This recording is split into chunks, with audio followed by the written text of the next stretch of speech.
একটা শেয়াল তখন সেই পথ দিয়ে যাচ্ছিল খাবারের খোঁজে।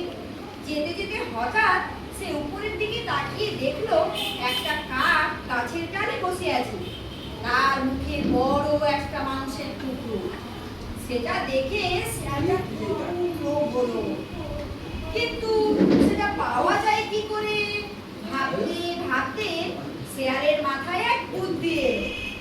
সে তখন কাককে শুনিয়ে শুনিয়ে জোরে জোরে বলতে লাগলো, সত্যি কাকটি কি সুন্দর দেখতে, তার গায়ের পালকগুলো কি চকচকে আর মোলায়েম। কিন্তু ভগবান তাকে কথা বলার ক্ষমতা দেননি। কাক গাছের ডালে বসে শেয়ালের কথাগুলো শুনতে পেল। তখন সে করলো কি, তার গলার সবচেয়ে মিষ্টি সেটা বোঝাবার জন্য খুব জোরে কা কা করে চিৎকার করে উঠল। সঙ্গে সঙ্গে মাংসের টুকরোটি নিচে পড়ে গেল। শেয়ালটা একটুও দেরি না করে মাংসের টুকরোটা মুখে তুলে নিয়ে দে ছুট বনের মধ্যে। ঠিক আছে, গল্প অবশেষ। আমি প্রশ্ন জিজ্ঞাসা করি,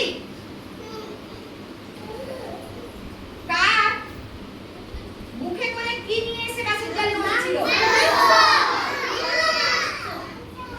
আচ্ছা, সেই কাকের মুখে যে মাংস ছিল সেটা কোন প্রাণী দেখতে পেল?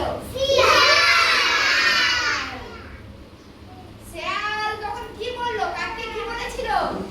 কেন কাক কা কা করে উঠলো? কেন করেছিল? হ্যাঁ, মাংসের টুকরো দেখে শেয়াল বললো যে তোমাকে দেখতে কি সুন্দর, কিন্তু তোমার কথা বলতে পারে না কাক, তাই কাক কা কা তোমার মাংসের টুকরো পড়ে গেল আর শেয়াল নিয়ে দৌড়। আচ্ছা, এই গল্পে একটা নীতি কথা আছে। নীতি কথাটা কি জানো? বোকারা খোসা মধ্যে ভুলে নিজেদের ক্ষতি করে। তাহলে বোকা এখানে কে?